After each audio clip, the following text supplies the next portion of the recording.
बोलत होतो राजकीय प्रदूषणासंदर्भातला. आता पालिका निवडणुकीच्या अनुषंगानं काही महापालिकांमध्ये बरेचसे नगरसेवक हे बिनविरोध निवडून आलेले आहेत आणि खूप चर्चा चालली आहे सध्या. मनसे तर कोर्टात सुद्धा गेलेली आहे या संदर्भात. या बिनविरोधच्या मुद्द्यासंदर्भात काय नेमकी आदित्य ठाकरेंची प्रतिक्रिया आहे? कारण भाजपचं असं म्हणणं होतं की आमचे जास्तीत जास्त नगरसेवक म्हणजे महायुतीचे त्यांचे आणि शिवसेनेचे जास्तीत जास्त नगरसेवक निवडून आले तर इतका मोठा गजब होतो. पण या आधी सुद्धा बऱ्याचदा बिनविरोध. बघा, भाजप आणि शिवसेनेचे लोक निवडून येऊ शकतात. ते काय आता हाऊसिंग सोसायटी पण सोडणार नाहीत असं दिसतंय. पण मुद्दा असा आहे ना की तुमच्या हातात निवडणूक आयोग आहे, तुमच्या हातात वोट चोरी आहे, तुमच्या हातात पोलीस यंत्रणा आहे, तुमच्या हातात सरकारी यंत्रणा आहे.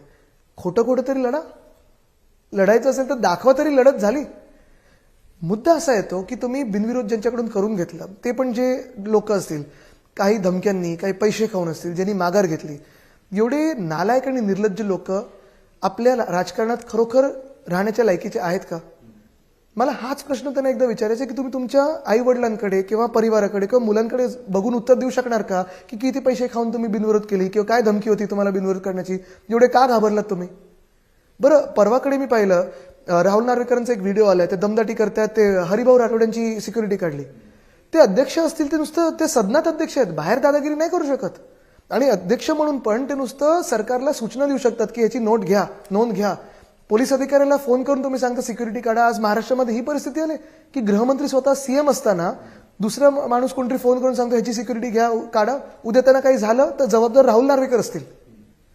आणि तसंच काल त्या तिकडच्या उमेदवारांनी पवारताईंनी सांगितलेलं आहे की मकरंद नार्वेकर आणि राहुल नार्वेकरांनी कोट्यावधीची ऑफर दिली, धमक्या दिल्या, नवऱ्याला किडनॅप केलं. हीच घाण आपण आता महाराष्ट्रात पाहायला लागलोय. कारण ही जी कीड भाजपने लावलेली बिनविरोध करण्याची, धमक्या देण्याची, एकंदर प्रदूषित राजकारण. तुम्ही आणि मी आपल्या वयाचे किती लोक राजकारणात येतील? एका काळी आपण बोलायचो की इतर राज्यांना आपण बोलायचो अरे तिकडच्या राजकारणामध्ये क्रिमिनल्स आहेत, ड्रग्ज आहेत, क्राईम आहे, पैसा वाटप होतो, जातीपातीचं राजकारण आहे. भाजपने तीच प्रथा, तीच संस्कृती आपल्या महाराष्ट्रात आणली. हे राजकीय प्रदूषण ज्याबद्दल तुम्ही बोलताय हे कसं कमी होणार? म्हणजे तुमचा मोठा जो चाहता वर्ग आहे, युवा वर्ग आहे, जो सातत्यानं तुम्ही ज्यांच्याशी इंटरॅक्ट करत असता, बोलत असता, युवा वर्गानं नेमकं काय पाहावं? कारण तुम्ही जसं म्हणताय की राजकारण हे प्रदूषित झालेलं आहे. सोपी गोष्ट. हे सुरू कुठून झालं?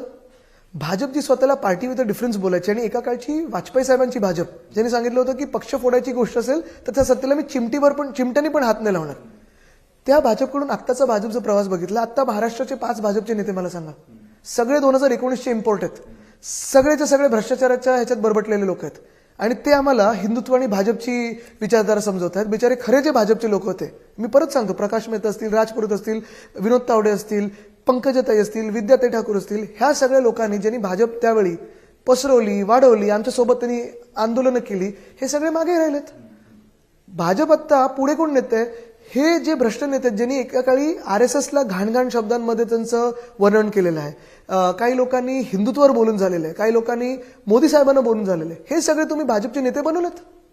कुठची संस्कृती आणि कुठचं पार्टी विथ अ डिफरन्स? आणि ही संस्कृती जी भाजपने आपल्या राज्यात आणली, मग धार्मिक जे वाद निर्माण करण्याचे असेल, आमच्या हिंदुत्वावर तुमचं हिंदुत्व लादणं असेल, भाषेचं असेल, किंवा जे काही आपण पाहतो जातीपातीचं राजकारण, हे आधी महाराष्ट्राचं कल्चर नव्हतं, कधीही नव्हतं. म्हणजे कधीही मला आठवतो, तो एक व्हिडिओ आठवतो मला, फडणवीस साहेब मला वाटतं कट्ट्यावर की कुठेतरी बसले होते ते इंटरव्ह्यू करत, आणि त्यांनी सांगितलं होतं की आम्ही सत्तेशिवाय राहू पण राष्ट्रवादी सोबत जाणार नाही. ती कुठची राष्ट्रवादी होती? पवार साहेबांची नाही, अजितदादांमुळे त्यांनी जे आरोप केले होते अजितदादांवर, त्याच राष्ट्रवादी बरोबर आज ते सत्तेत बसलेत.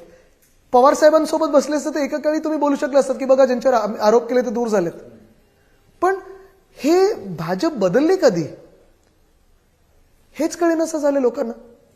बरं, आपण मग आता मुंबई पालिका आणि इतर 28 महापालिका, आदित्य ठाकरेंचं अनालिसिस काय? किती जागा मुंबई पालिकेमध्ये मिळू शकतील? आणि तुम्ही तर सातत्यानं म्हणताय की तुमच्या आणि मनसेच्या युतीचाच महापौर बसेल, पण मग तो एक्झॅक्टली तुमच्या पक्षाचा असेल का मनसेचा असेल हा सुद्धा मुद्दा आहे. ह्याच्यात तुझा माझा नाहीये. ह्याच्यात मुंबई प्रेमी मराठी शिवशक्ती आघाडीचा महापौर असेल. आणि किती नगरसेवक निवडून जास्तीत जास्त. तुम्हाला सांगतो ह्याच्यात काय मी आकड्यात का नाही जाते, कारण आकड्याचे खेळ सुरू झाले ना की राजकारण येतं. ही निवडणूक राजकारणाची नाहीच आहे. ही निवडणूक खऱ्या अर्थाने संयुक्त महाराष्ट्रानंतर कदाचित पहिल्यांदा एवढा मोठा लढा आपण देत आहोत.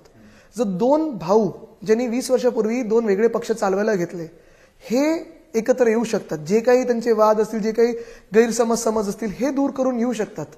तर मराठी माणूस तर एकत्र एक मतासाठी होय की ना एका निवडणुकीसाठी एकत्र येऊन भाजपला दाखवू शकतो की तुमची मस्ती, तुमची सत्ता, तुमचं बळ, तुमची दादागिरी आम्ही मुंबईवर चालू देणार नाही, महाराष्ट्रावर चालू देणार नाही. आणि ह्यासोबत जे कोणी महाराष्ट्रप्रेमी असतील, जे इतर भाषिक असतील पण मुंबई आणि महाराष्ट्राला आपली कर्मभूमी, जन्मभूमी मानत असतील, ते पण येतील. नक्कीच. तर आदित्यजी खूप खूप धन्यवाद. तुम्ही इतका वेळ दिलात आणि प्रचाराची सगळी रणधुमाळी सुरू आहे, पण तरी त्यातल्या त्यात तुम्ही इतका जास्तीत जास्त वेळ दिलात या मुलाखत. आणि आपल्या माध्यमातून लोकांपर्यंत पोहोचायला मिळतं आणि आपण देखील तेवढंच वेळ उत्तर द्यायला देतं. खरोखर आभार. खूप खूप धन्यवाद आणि तुमच्या पुढच्या राजकीय वाटचालीसाठी खूप खूप शुभेच्छा. धन्यवाद. तर लोकशाही मराठीच्या क्रॉस फायर या विशेष कार्यक्रमामध्ये आता